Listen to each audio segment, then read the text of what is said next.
Hey, j'espère que tu vas bien, que tu es en pleine forme. C'est Nathan et du coup dans cette nouvelle vidéo, nous allons voir 8 choses que tu peux mettre en place dans ton quotidien pour pouvoir vaincre ta timidité. Parce que j'imagine que en ce moment tu ressens des problèmes, des challenges, du stress et tu aimerais être davantage compris par les autres. Tu aimerais être davantage respecté par les autres et surtout tu aimerais pouvoir être à l'aise. Certainement, ça t'arrive à certains moments de ressentir une gêne, des blocages. Peut-être tu as essayé de sortir en soirée, tu as essayé d'aller en boîte de nuit, tu as essayé de aborder des gens. Donc certes, tu arrives à passer à l'action, mais tu ressens toujours tu ressens toujours la peur. Tu as toujours des blocages et tu comprends pas pourquoi tu as toujours ce manque d'aisance. Alors que tu as des gens dans un groupe en soirée qui arrivent à s'imposer, qui arrivent à s'affirmer et qui arrivent à communiquer de la manière dont ils souhaitent. Tu vois. Donc du coup, je vais te dire du coup quelles sont les choses que tu peux mettre en place pour vaincre ta timidité. Donc parmi ces 8 choses, en fait, toutes ces choses-là, elles vont être plus ou moins différentes. Il y en a un qui va être sur le passage d'action, d'autres qui vont être plus sur le monde, ton monde intérieur, tes émotions, tes croyances limitantes. Donc il y a pas mal de choses que je trouve vraiment concrètes et qui peuvent vraiment t'aider à vaincre la timidité. Pourquoi? Parce que je vois sur internet quelque chose qui sont vraiment intéressantes, qui peuvent aider, mais pour moi, ne vont pas forcément résoudre le problème, tu vois. Tu vois, ça peut aider, encore une fois, je dis pas que c'est inutile, mais ça ne résout pas forcément le problème.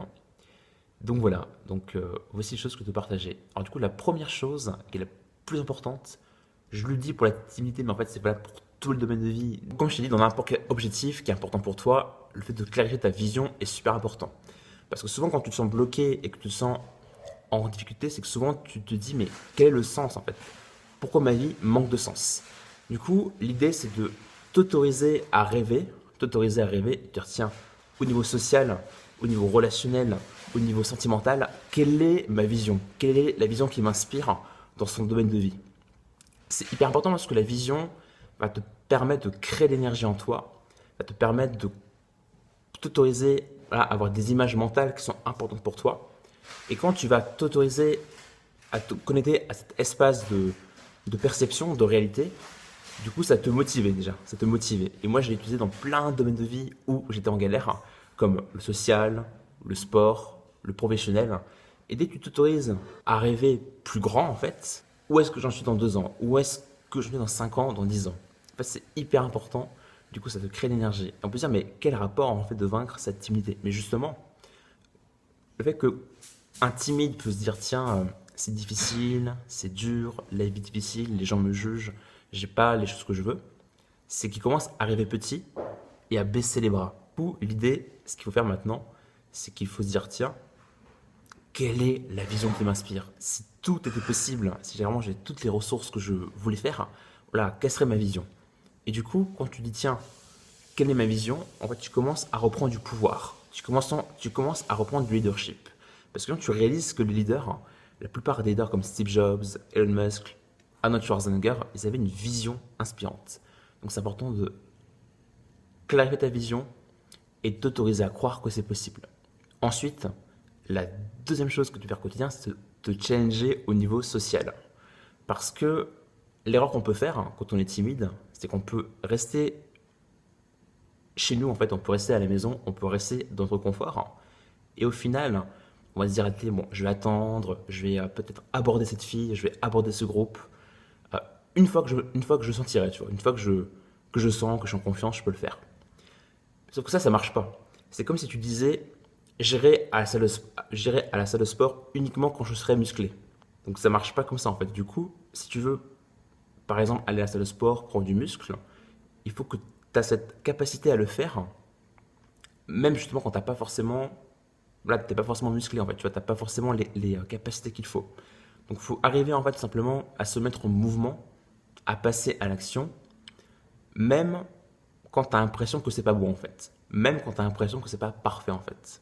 Donc, c'est important que tu challenges au niveau social, que t'ailles peut-être aborder cette nana, que t'ailles oser aborder ce mec, peut-être t'ailles oser aborder ce groupe, que t'ailles par exemple oser aller en soirée. Et encore une fois, tu n'es pas obligé de te challenger uniquement en cours ou à ton boulot, parce que peut-être il y a un cercle social euh, justement qui perçoit que tu es timide. Et c'est vrai que c'est pas évident d'arriver à changer la perception de ton cercle social. Et du coup, tu peux faire des rencontres en dehors du lycée, en dehors de l'école, en dehors du taf. Tu peux aussi faire des rencontres dans des bars, sur Paris, etc. Moi, par exemple, je suis parti à Malte en octobre 2018. Et le fait que j'étais avec des groupes, avec des jeunes qui étaient très extravertis, et que moi, du coup, je n'avais pas du tout l'habitude, mais du coup, j'étais obligé de sortir souvent, d'être au contact, d'être avec eux. Bah, grâce à ça, j'ai vachement progressé. Alors certes, c'était inconfortable, c'était vraiment pas du tout ma zone de confort, c'était plutôt la zone d'inconfort, mais justement, plus tu vas oser sortir de ta zone de confort, plus tu vas devenir une nouvelle personne, plus du coup tu vas progresser, et du coup, moins tu vas être timide. Ensuite, pour moi, la troisième chose, c'est de chercher à diversifier justement ces situations sociales. Parce que c'est une chose de se challenger au niveau relationnel, c'est une autre chose de le faire tellement de fois et de diversifier tellement les situations sociales qu'au bout d'un moment, tu peux être à l'aise quasiment dans toutes les situations. Par exemple, moi, j'avais abordé beaucoup de filles dans la rue, donc je commençais à créer une confiance dans ce domaine-là. Par contre, quand j'étais avec des groupes en soirée ou quand j'étais au travail, j'étais beaucoup moins à l'aise. Et du coup, je ne comprenais pas, mais pourtant, j'ai abordé beaucoup de filles, donc je devrais être à l'aise. Sauf qu'en fait, non, ça ne marche pas comme ça. Certes, quand tu progresses dans un domaine, par exemple, là, d'aborder des filles, par exemple, tu peux être plus à l'aise dans d'autres domaines, mais généralement, si tu vas à l'aise dans tous les domaines de vie, enfin, dans tous les domaines au niveau social, tu dois te déplacer, te challenger dans différents domaines sociaux. C'est-à-dire, l'erreur qu'on peut faire, c'est se challenger uniquement dans une branche de notre vie sociale et pas chercher à se challenger dans toutes les autres branches. Et je pense te connaître certainement, tu as des gens qui sont très à l'aise au niveau relationnel de manière générale, pour se faire des amis, pour créer du lien, pour socialiser, pour aller en soirée, mais sont beaucoup moins à l'aise pour prendre la parole en public. Par exemple, faire une présentation devant plein de personnes, et là, ils sont beaucoup moins à l'aise. Donc ça veut bien dire que c'est bien de s'habituer dans certains domaines sociaux, mais l'idéal, c'est de s'habituer dans différents domaines sociaux, de ne pas hésiter à diversifier les challenges et du coup à diversifier les situations sociales pour pouvoir du coup créer une confiance globale, tu vois. Ensuite, du coup, pour moi, la quatrième chose que tu peux mettre en place pour vaincre ta timidité, c'est de chercher à sortir régulièrement.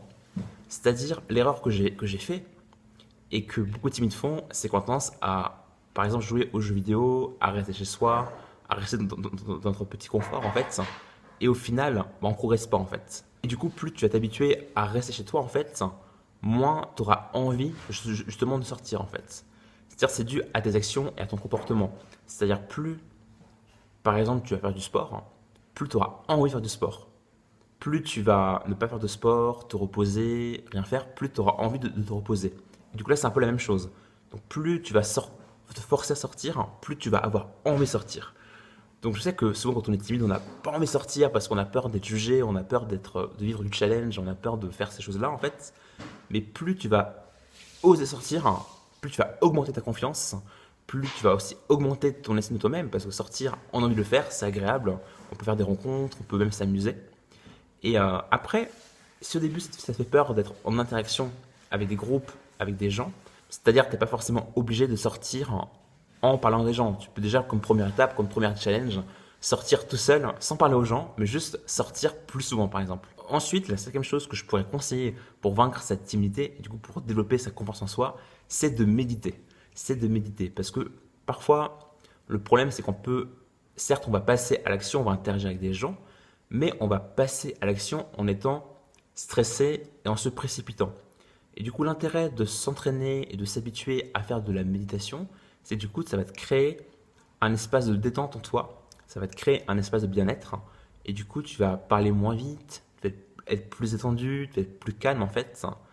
Et du coup, souvent quand on se précipite et quand on se dépêche, c'est qu'on est beaucoup dans le mental. Et en fait, quand on est beaucoup dans le mental, on appelle ça un état bêta en fait. Et après, on peut même être encore beaucoup plus au mental, c'est-à-dire à se stresser, est-ce que je vais arriver, est-ce que ça va marcher. Et du coup, je sais pas si tu as déjà remarqué, mais quand tu es très stressé et quand tu veux te précipiter, tu as beaucoup de pensées qui bougent dans tous les sens dans ton cerveau, c'est le bordel. En fait, tu as un peu cette impression dans le cerveau qu'il y a un peu une accélération en fait. Du coup, ça va très très vite, ça va très très vite. Et du coup, ça, c'est ce qu'on appelle le bêta supérieur.